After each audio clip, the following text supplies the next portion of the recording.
Բարև ձեզ հարգելի հետևորդներ, մենք շարունակում ենք կարևորագույն թեմաների քննարկումները։ Այսօր ես խնդրել եմ մեզ միանալ պարոն Արա Հարությունյանին, շատ կարևոր զրույց ենք ունենալու բովանդակային կարևոր հարցերի մասին։ Այս զրույցի այսպես առիթը հանդիսացավ պարոն Հարությունյանի վերջին եթերներից մեկը, որտեղ դուք խոսել եք պարոն Հարությունյան Միքայել Սրբազանի ձերբակալման, կալանավորման եւ հետո բանտարկության մասին, թե ինչու բանտարկվեց Միքայել Սրբազանը եւ հետաքրիր է առանձնացրել եք մի ելույթ, որը ինձ համար էլ մշտապես առանձնացված է եղել։ Ես մոտս այսպես նշել եմ, որ հատկապես այդ ելույթը պետք է իմ էջում կիսվեմ հունվարի 28-ին, այսպես ասած բանակի տոնակատարության օրը, այդտեղ իր ելույթում հստակ նաեւ գնահատական կա բանակի վերաբերյալ։ Կա նաեւ մի դրվագ, որը Միքայել Սրբազանն առանձնացրել էր, կուզեի դրա մասին խոսենք, հատկապես որ ձեր գրքում պարոն Հարությունյան անդրադարձ կա այդ թեմաներից մեկի, նաև հարցի տեսքով, որտեղ դուք նաև ձեր պատասխաններն ունեք, խոսքը պատմական պարտություններից դասեր չքաղելու մասին է, եւ մյուս կողմից կարելի ասել, որ ինչ որ դեպքերում հաղթանակների գերագնահատումը, հա, խիստ միֆականացումը եւ նաեւ վերջին ասիկ Արցախյան ազատագրական պայքարը հաշվի առնելով այդ գերբնականացումը այդ հաղթանակի բերում է թմրեցման հասարակության։ Այսինքն հասարակությունը համարում է միայն այդ հաղթանակի մասին է լսում եւ համարում է, որ դե եթե մենք կարողանում ենք այսպես հաղթել, ուրեմն խնդիր չկա պետությունը վերակազմակերպելու, խնդիր չկա թալանչի չլինելու, խնդիր չկա անարդար չլինելու եւ հետո գալիս է պարտությունը, ասում ենք, վայ, ես ոնց եղավ, հետո ման են գալիս պարտության միակ մեղավորին, մի հոգու, ոչ հասարակության մթնոլորտ, հասարակական մթնոլորտը, ոչ նախկին սխալներից դասեր չքաղելը, հա։ Խնդրեմ սկսենք այստեղից պարտության պատմական պարտությունների դասերից եւ քանի որ դուք էլ եք առանձնացրել Միքայել Սրբազանի այդ ելույթում կոնկրետ ուզեի խոսենք նաեւ այդ հաղթանակների գերարժևորումից, մասնավորապես Սարդարապետի հաղթանակի մասին էր խոսում, որը ըստ էության, ինչպես Սրբազանն էր ասում,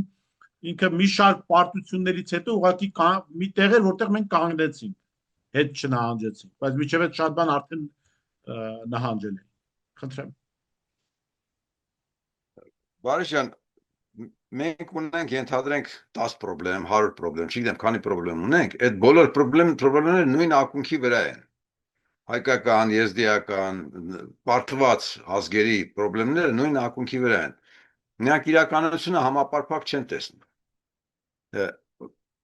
Մենք պայքարում ենք այլ պետությունների հետ, պարտությունները այլ պետությունների հետ են լինում, որովհետև պետությունն է սուբյեկտ, մյուսներին պարտվում է, բայց մենք պարտությունից ինչի եզրակացություն չենք հասկանում, չենք անում, որովհետև պետության էությունը չգիտենք։ Պետության թույլ ու ուժեղ լինելու մասին պատկերացումներն ունենք, իսկ թե ինչու է պետությունը թույլ կամ ուժեղ չգիտենք։ Ինչու է այս մարդը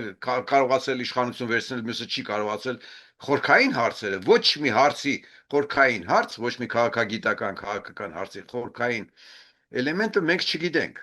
Այդ հայկական իրականությունից դա դուրս է մղվել։ Պատմական պարտություններն էլ նույն ակունքի վրա են։ Պարտվեցինք, եզրակացությունները չարեցինք, թե ինչու էր դա այդպես։ Պետությունը մենք դիտում ենք որպես մի հատ sense բան, ձյուկ, որի վրա պետք է նստել ու քշել։ Դրա եղած ինչա, պետությունը կա, նստեցինք վրան, ախպեր ջան, ես էլ շեֆն եմ, ղեկավարն եմ, պետության լիդերն եմ, քշում ենք, տղեկ։ Բայց չեն հասկանում, որ այդ զին քշելու համար գիտելիք է պետք, հնարավորություն է։ Ներողություն եմ խնդրում, մի սովետական անեկդոտ հիշեմ, որ ձեր խոսքի շատ կբռնի, էլի, շատ ներողություն եմ խնդրում։ Մեկին հարցնում են, թե բա վաղո կոլխոզի նախագահ կաշխատես, ասում են վախենում եք Բիլիսիցը վեր ընկնեմ, այսինքն իր համար կոլխոզի նախագահ լինելը միայն Հա, բարշան, այնքան է պրիմիտիվացված մեր մոտ իրականությունը, մենք ոչ մի բան չենք հասկանում։ Մենք պայծառատեսների ենք հավատում, հիմարների ենք հավատում, սրիկա փրկիչների ենք հավատում, բայց խորքային շերտը չտեսնելով։ Մարդը դեմդ գալիս է մարդ, որը 99%-ով սրիկա է, 1%-ով ավանտյուրիստ խապեպա, այդ 99% սրիկային չեք տեսնում։ 1%-ի խապնվում եք, եթարկում եք դրան։ Ու համակարգը սրիկայության վրա է մեր մոտ ստեղծված։ Նոր չի։ ՀՇ-ի ժամանակ է ձևի էր, սովետի ժամանակ է ձևի էր։ Մենք ունենք, ասենք, Նժդեհին։ Նժդեհը լուրջ փիլիսոփա է եղել։ Ինքը էս փորձել է խորանալ, Նժդեհի անունը վերցրել են, տեսության վրա թքել։ Միակ բանը, որ հայտնի է Նժդեհից, ուժն է ծնում իրավունք։ Վերջ, ուրիշ ոչ մի բան, դրա համար իսկ ուժի համար ախպեր ջան, մենք բանակ ենք սարքում, հանգարց ձեն չհանես։ Բայց որ ուժը ստեղծելու համար կիրթ մարդ է պետք, մասնագիտականություն է պետք, արտադրություն է պետք, գրագիտություն է պետք, դա ոչ մեկին արդեն ձեռ չի տալիս։ Ուժ ախպեր ջան, այդ ուժն եկավ իշխանություն վերցնելու ասպարեզ ու դարավ բան, դևիս, ուժն ունեն վերցնում եմ ախպեր ջան, ախպերական ուժն ունի, բայց պետության համար պետական ուժը, ռազմական ուժը, դիվանագիտական ուժը, փիլիսոփայական ուժը, կենցաղային ամեն հարցում ուժը մեզ մոտ բացակայում է։ Ու դա շատ հին է։ Միքայել Սրբազան այդ մասներ խոսում, մի հատ ավարա էր կային, չգիտենք հաղթանակեր թե չէ, ու կանգնացենք։ Ու այստեղ իհարկե կրոնը դեր ունի, քրիստոնեությունը դեր ունի, մինչև քրիստոնեությունը ըստ պատմական շարադրության հայկական մենք կարգին հզոր թագավորություններ ենք ունեցել տարբեր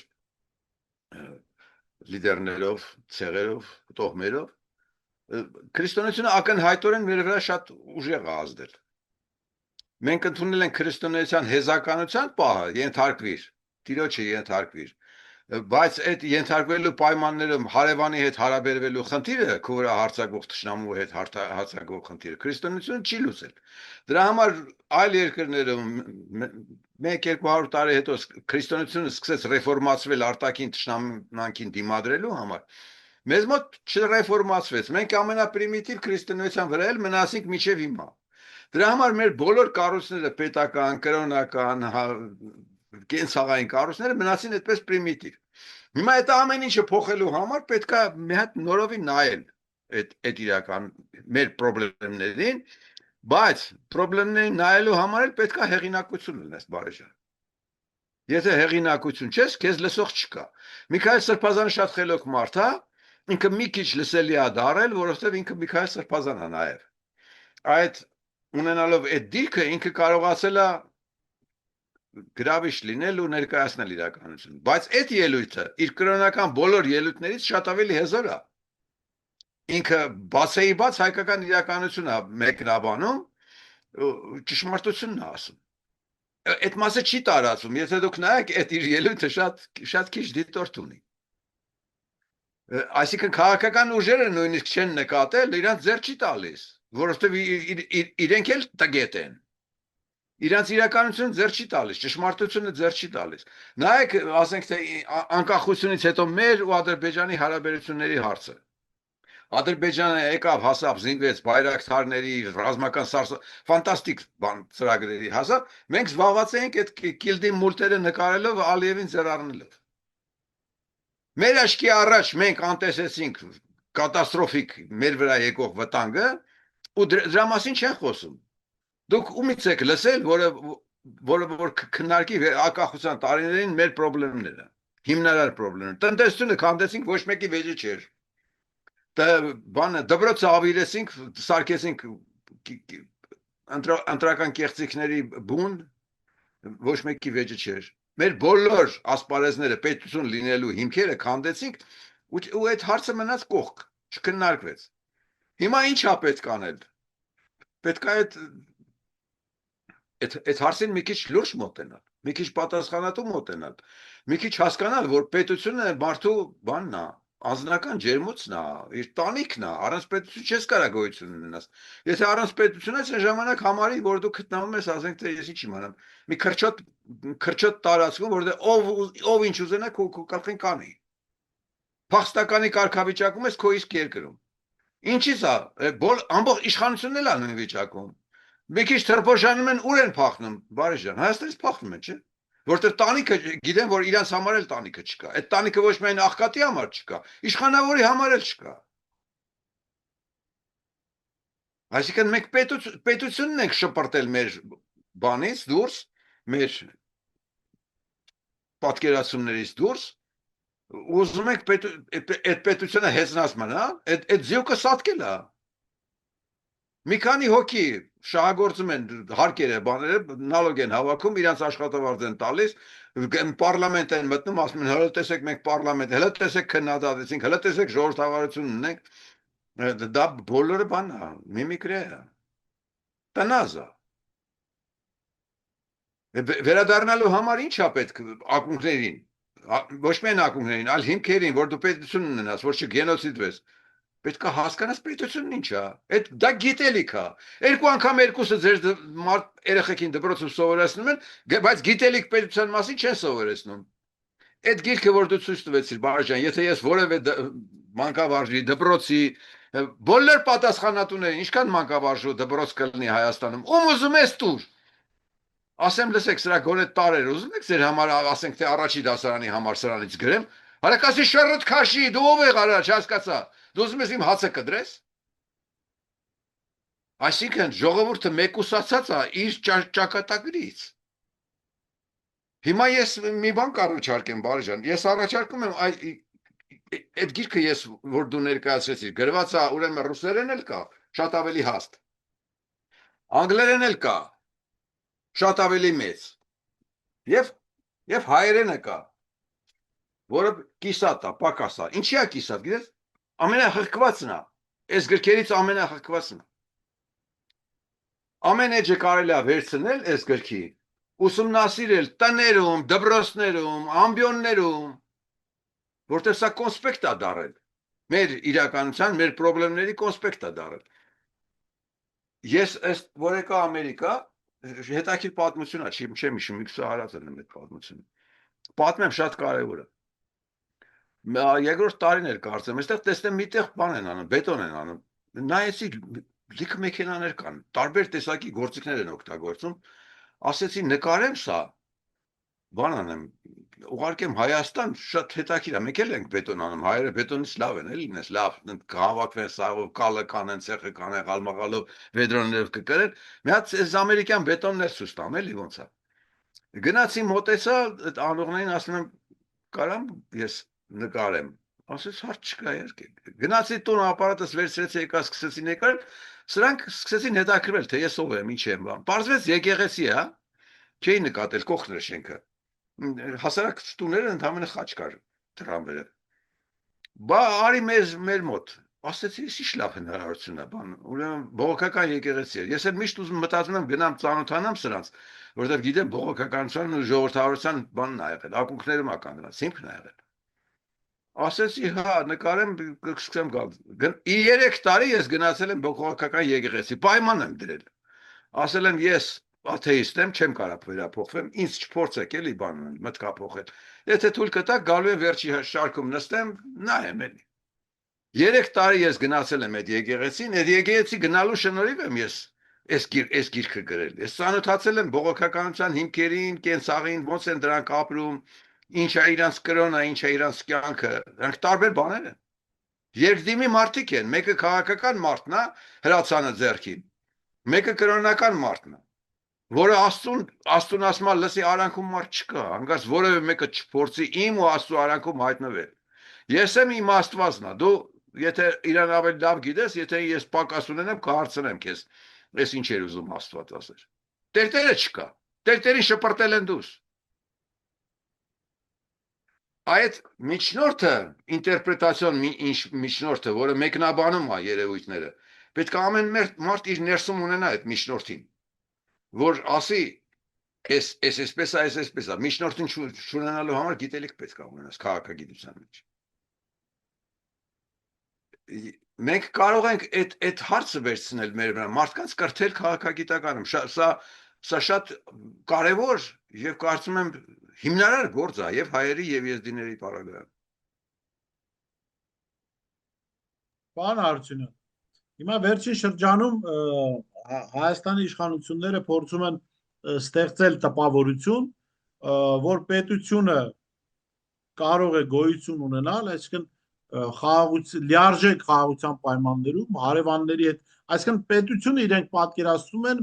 ոչ մրցակցային կառույց, այսինքն կառույց, որը որևէ մեկը չի մրցակցում, ուղղակի իր համար տենց կա։ Եվ երկրորդը, աշխարհաքաղաքական որևէ դերակատարում պիտի չունենա, որովհետև աշխարհաքաղաքական որևէ դերակատարում դա կայսրության բանն է, պլաններն են մեր հետ կապված։ Հիմա Արցախի հանձնումը սրանք ոնց բացատրեցին, ասին կար ռուսական կայսրություն, ռուսական կայսրության ծրագրերի համար պետք էր որ Ղարաբաղը լիներ հայկական, ախպեր մենք հրաժարվեցինք այդ կայսրության պլաններից, հանձնեցինք Արցախը, որպեսզի կայսրության պլաններից դուրս գան։ Իհարկե իրենք նրբանկատորեն չեն ասում, որ դուրս գալով ռուսական կայսրության պլաններից հայտնվում են թուրքական կայսրության պլաններում։ Այդ հայ ժողովրդին չեն ասում, որ տրամադրություններս չընկնի մի քիչ։ Բայց եկեք դուք մեզ հանգամանորեն բացատրեք ձեր գրքերում դրա մասին կա, կարծում ով կարդացել ու հասկացել է, դա բացատրելու կարիք չի լինի, բայց ովքեր չեն կարդացել, այս եթերը թող նայեն, ովքեր կուզեն կարդալ, թող դիմեն, ես այդ գրքերը իրենց կտամ։ Կարող է լինել պետություն առանց մրցակցության եւ կարող է լինել պետություն, որը աշխարհաքաղաքական որևէ դերակատարում չունի, որ նշանակություն չունի, ոչ մեկին պետք չի։ Դա հայտնի սովետական անեկդոտ կար, չէ՞, ասում է մենք աշխարհի ամենաանկախ երկիրն ենք, մեզանից ոչ մի բան կախված չի։ Հիմա մենք կարող ենք այդտենց անկախ երկիր լինել, որտեղ մեզնից ոչ մի բան կախված չէ, դեպքում մենք պետք։ Բարժան, ուրեմն սուբյեկտայնության հարց գոյություն ունի։ Քաղաքագիտության հիմնարար բանը, հիմքը ամենակարևոր էլեմենտը սուբյեկտ ասածն է։ Սուբյեկտը նա է, որը ինքը մտածող է ու կարողանում է որոշումներ կայացնել իր համար, իր օգտին։ Սուբյեկտներ են մարդը, պետությունը եւ փողը։ Երեք հիմնարար սուբյեկտներ են։ Բացի այդ, կան երկրորդական սուբյեկտներ։ Երկրորդական սուբյեկտները դրանք խմբակային խմբերի ղեկավարների սուբյեկտայնությունն է։ Ընտանիքի ղեկավարը սուբյեկտ է։ Կինն կամ տղամարդն է ընտանիքի ղեկավարը, թաքնված կերպով ասենք թե կինը կարող է լինի, ինքնա սուբյեկտը, որոշում կայացնողը այդ ընտանիքի համար։ Թաղի ախպերականի համար ինչ որ մի ուրիշ սուբյեկտ է, էլի անհատնա։ Գործարանի հիմնարկի համար հիմնարկի դիրեկտորն է։ Պարլամենտի համար պարլամենտականը չի, պարլամենտի խոսնակն է, առաջի դեմքն է։ Պետության համար է պետությունը որպես սուբյեկտ հանդես է գալիս իր առաջի դեմքով։ Այս բոլոր հիմնական որոշում կայացնողները, որոնք անկախ են ուրիշներից, իրենց ենթակայության տակ գտնվող տարածքի եւ պրոցեսների համար որոշում կայացնելու, դրանք կոչվում են սուբյեկտներ։ Այսինքն մարդ սուբյեկտն է, բոլորի դեպքում մարդ սուբյեկտն է։ Երկրորդ սուբյեկտը փողն է, երրորդը պետությունն է։ Երբ որ Թուրքիան ինչ-որ մի բան է անում, մենք կարող ենք ասել Էրդողանն արեց, բայց եթե Էրդողանը Թուրքիայի շահերն է պաշտպանում, դրա համար մենք ասում ենք Թուրքիան արեց։ Ադրբեջանն է անում, Ալիևն արեց, բայց մենք ասում ենք Ադրբեջանն արեց։ Առաջի դեմքով ենք ասում, որովհետև որոշումները կայացնողը իր կառույցը սարքած մարդը առաջի դեմքն է։ Հիմա Հայաստանը եթե սուբյեկտ չի, այն ժամանակ ինքը դառնում է ինչ-որ մեկի օբյեկտը։ Կախված այդ մեկի աշխարհընկալումներից, արժեքայինից եւ այլն, այդ օբյեկտը կարող է ինքնուրույնություն ունենա, տակը մնացածը կարող է չունենա։ Սովետը որպես միացյալ սուբյեկտ, պետություն սուբյեկտ, ինքն ասել է 15 հանրապետություններին ես ազատություն եմ տալիս։ Նույնիսկ տեսեք, բանը Բելարուսյան ու Ուկրաինան ՕՕՆ-ի անդամներ էին։ Մյուս հանրապետությունները ձեր մայրենի լեզուն զարգացրեք, ձեր խոսքը զարգացրեք, հանգիստ մենք սոցիալիստ կոմունիստ կառուցող ազգ ենք, ազատությունները, ազգային ազատությունները, ամեն ինչը կա, ինչ ուզում եք արեք։ Մենք էլ ուռեցինք, ասացինք, վայ ախպեր ջան, հələ տեսեք, ես ինչ պետություն ունենք։ Ու երբ որ անկախությունն ընկավ այս 15 հանրապետությունների գլխին, հայերն ասին, մենք ամենախելոքն ենք։ Հələ մենք տեսեք, այս անկախությամբ մենք ինչ կանենք։ Հեսա Ղարաբաղն ենք վեկալում, հեսա ես ենք ամ։ Այսինքն 88 թվին, երբ որ Ղարաբաղ ենք ուզում, մենք չենք այդ սուբյեկտը վերցնող, ասում ենք Ղարաբաղ, Ղարաբաղը դու ես։ Չես տենում արա, պատմական անարդարություն է եղել։ Ղարաբաղը մերն է։ Երբ որ Ղարաբաղը դառավ մեր եւ մեր խնդիրը 91 թվականից անկախության, առաջի օրվանից Լևոնն ասեց, չէ,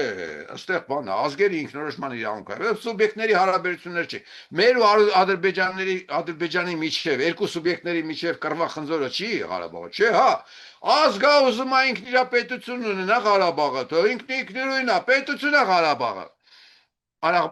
Ադրբեջանի ներսում անկլավ վիճակում պետություն ենք պատկերացնում անկախ Ադրբեջանից անկախ ինքը իր ապրանքն է կբերի կծախի դուրս արտաքին աշխարհի հետ կարաբի հայերից ոչ մեկը չասեց այ Ղարաբաղը ծով չունի Հայաստանը ծով չունի Ադրբեջանով շրջապատված այդ ոնց է այդ պետությունը պահում երբ որ թուրքն էլ հայ գենոցիդով է այս տարական հարցը 3.5 միլիոն հայությունը չտվեց Լևոնին դա չկարացավ որովհետև ինքը արդեն իր տեխնապահներն ուներ շերտերն ուներ ինքն իր միտինգներ անում այդ միտինգի ժամանակ ինքն իրավունք ուներ խոսելու մյուսներից ձենը չի դու իրավունք չունես ձեն հանելու հիմա դու այդ հարցը փաստորեն տվեցիր այս անկլավ Հայաստանը որը կգտնվի Թուրքիայի կազմում մենք սուբյեկտ ենք պատկերացնում այդ կախված է նրանից թե թուրքերը սովետական համակարգով են մոտենալու հարցին ասել են դու քո լեզուն պաշտպանի դու ցավը տանեմ դու մեր գլխին տեղ ունես թե իրանք ասել են արա դու ով եղար դու էշի մեկն ես արա դու մեր վրա պաստանի կլաուզա ես անում սպյուրք ունես բան ունես ասում ես մենք քեզ գենոցիդ ենք ոստե մենք աշխարհի ամենաբանը խաղաղասեր ազգ ենք չես տենում մենք խաղաղության ֆլոտիլա ենք ուղարկում գազա փրկելու համար ինչ է եղել խոջալու եք սարքե մեր գլխին հա բարեք դուք հայ ակադեմիկոսները 100 քանի ակադեմիկոսները բան մի հատ խոջալուի տակ կզեցին ազգովի կզեցին խոջալուի տակ այն դեպքում խոջալու չեր եղել դուք պատկերացնում եք գենոցիդը չկարացանք օգտագործենք ու դուք ուզում եք այդ պարագայում անկլավ անճանապարհ անտնտեսություն անխելք պետություն ունենա այդ պետությունը կասի արա չհասկացած ու ըստ որում Թուրքիան ձեն չի անում բայց Ալիևն ասում է լսեք Հայաստան գոյություն չունի ինչի մասն է խոսում այդ Սևանալիչը մեր Գյոքչյանն է Երևանը մեր Երևանն է այս հողերը մերն են արա դուք Վարդենիսը բազար գեչարն է հա դուք եկած մարդիկ եք դուք ով եք դուք գոյություն չունեք Սովետը ձեզ ստից տվել էր մեր հողերն առել էր տվել էր հենց նրանց նայեք դրա համար Ալիևը գնաց մանկապարտեզ ասեց այդ հայերը գենոցիդել են մեզ դուք պետք է դրանց մեծանաք դրանց մորթեք այդ մանկապարտեզ գնացած սերունդը մեզ հաղթեց ինչով հաղթեց թվանքով չի հաղթել բայրակտարով հաղթել խելոք տակտիկաներով հաղթել այսինքն հայերն այսօր պետք է իրանք ասեն լսեք մենք ոչ միայն պարտված ազգ ենք այլ նաև պարտված ենք անձնապես որտեղ տգետ մնացինք չհասկացանք Ալիևը մեր գլխին ինչա բերում նույնն է այսօր եթե հայը խափնվում է Նիկոլի ու նիկոլականների ասելով ինքը չի հասկանում որ Նիկոլն ու նիկոլականները կամ ցանկացած իշխանություն Ռոբերտն ու ռոբերտականները Սերժն ու սերժականները Լևոնն ու լևոնականները որ իշխանություն վերցին արա ասին պետությունը մերն է մենք այս պետության մեջ լավ ենք ապրում մնացածի էլ հերնանից աս սա մի օրում չի ստեղծվել այս վիճակը 88 թվից է գալիս ով վերցեց իշխանությունը ասեց մեզ պետք էր լավ ապրել հենա մենք ապրում ենք եթե ում հաշվին լավ կապրենք այդ ում վեժնա Թուրքերի հաշվին լավ կապրենք թե վաղոյի հաշվին լավ կապրենք այդ ինչ կարևորը ես լավ ապրեմ ու Հայաստանը տեղ ասում չի հասկանում որ այդ ովքեր որ հավատում են վաղվա այդ տեսլականներ նրանք չեն ասում ինչի հաշվին մենք պետք է այս անկլավ վիճակում լավ լինենք չէ ինքը կարող է լավ լինի որովհետև իրան կարող է այստեղ դնելու են տեղական կառավարի չէ ինքը ինձ է շահագործելու Թուրքերը որ գալու են ասել նրա սրանք իրար ուտող են մենք չխառնվենք թող իրար մորթեն պրծնեն գնան հարցը դրանն է այդ սուբյեկտային հիերարխիան հայերը չեն պատկերացնում գրքում դա էլ է քննարկված սուբյեկտային հիերարխիան հաղթահարելու համար դու պետք է հասկանաս ամենախորքերը հիմքերը որոնց վրա քու կյանքն է կառուցված քու ապագան է կառուցված Հնարավոր է պետություն, որը հարևանների հետ մրցակցության մեջ չլինի։ Ինքը սուբյեկտ չի, ոնց կարող է դման բան։ Սուբյեկտներն են հարաբերվում, հարաբերվում են երկու պետությունների իշխանությունները, ոչ թե ազգերը։ Սահմաններում մարդիկ իրարից հեռու են, շատ աշխարհի գրեթե բոլոր երկրների սահմանները բաց են, բարիշան։ Չափար չկա, սովետը չափար սարքեց, որովհետև ծանր վիճակում էր, եվրոպական երկրներ եթե գնաս, դաշտեր են, այս դաշտում իրանք գիտեն այս դաշտի այս հատվածով սահման է անցնում։ Էս մի գյուղը բելգիական է,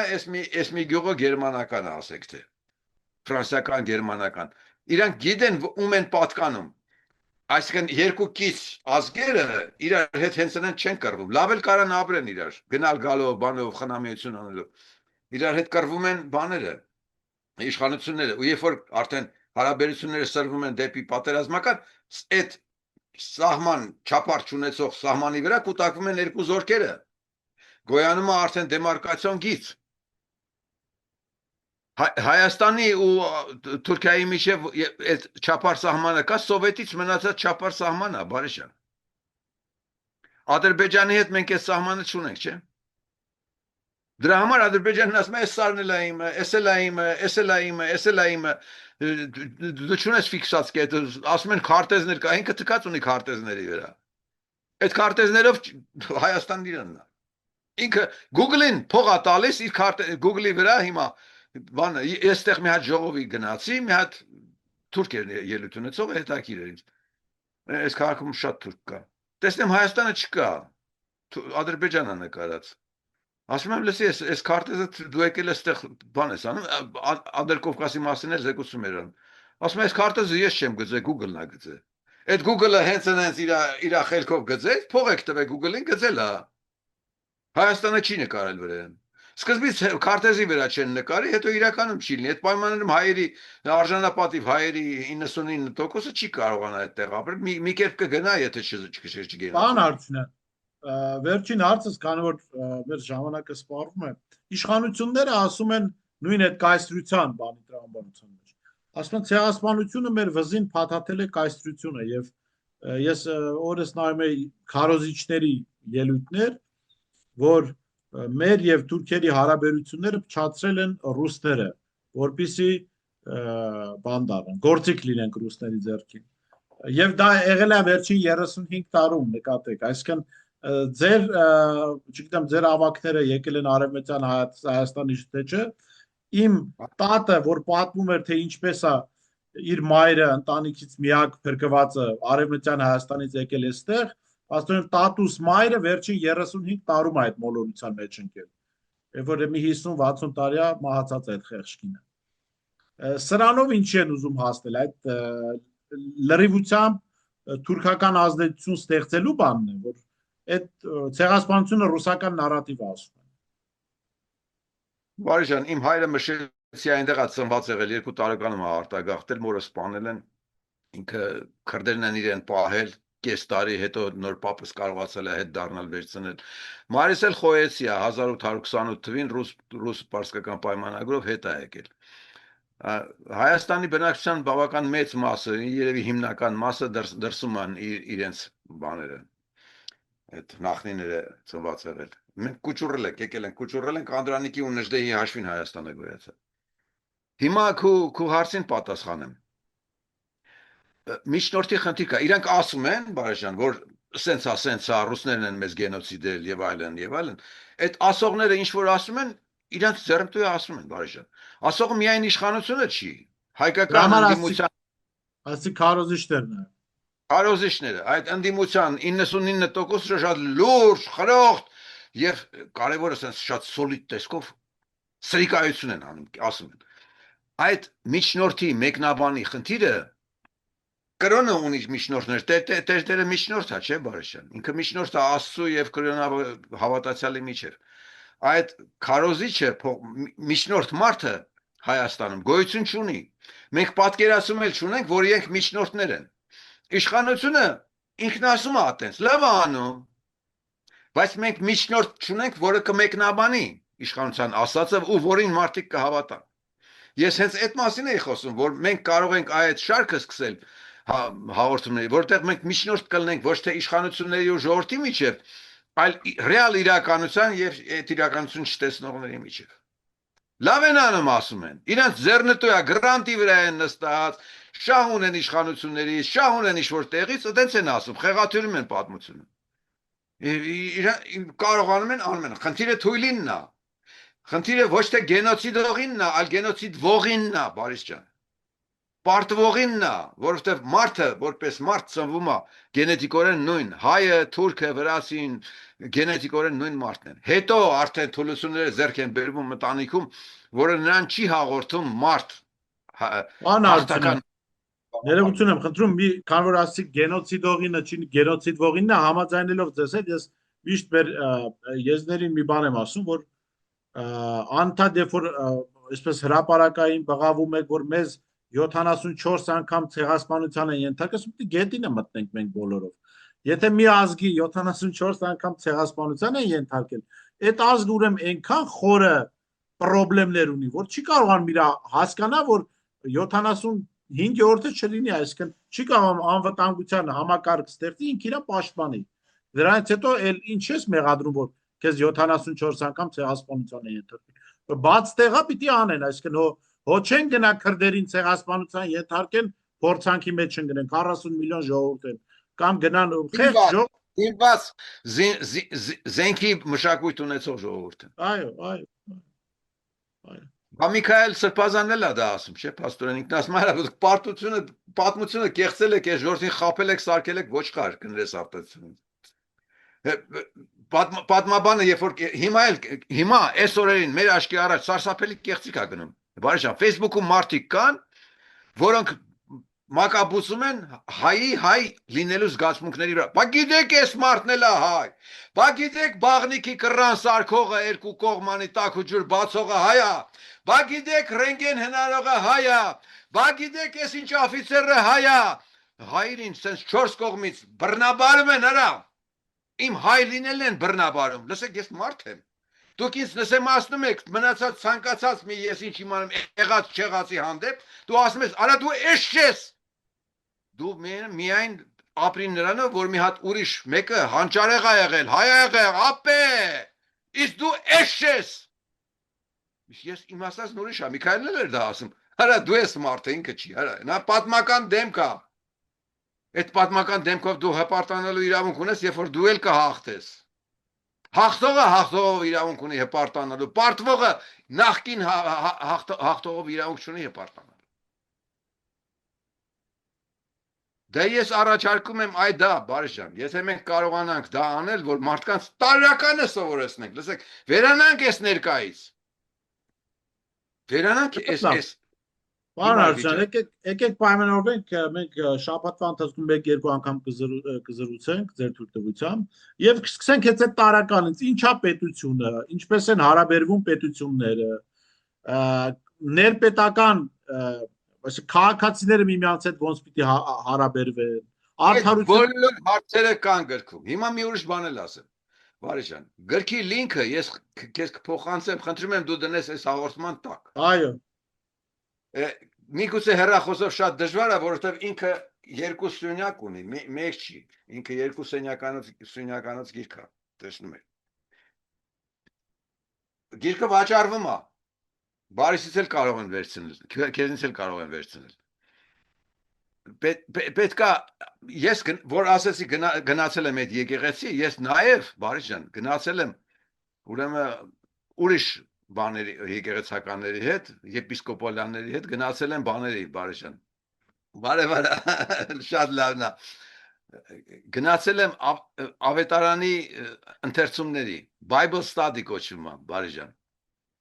Այդ ավետարանական ընթերցումների ժամանակ նստում են, ավետարանը համարակալած է։ Ինչի համար է համարակալած, Բարիշան։ Որ կետ առ կետ, այս ինչ համարը նստեն ժողովրդով ուսումնասիրել։ Այսինքն մարդիկ կրոնն ուսումնասիրում են որպես ճշգրիտ գիտելիք համարակալած, քաղաքագիտությունը ոչ մի կերպ չի ուսումնասիրված հայերի մոտ։ Լավ, պարոն Արարչյան, շարունակենք մենք այս շարքը։ Ես շեշտեմ զրուցում էի պարոն Արարչյանի հետ, մեկնաբանություններում կդնեմ գրքի հղումը, որը պարոն Արարչյանն ասեց, եւ նաեւ ամեն շաբաթ այս ֆորմատում կհանդիպենք, ցտեսություն։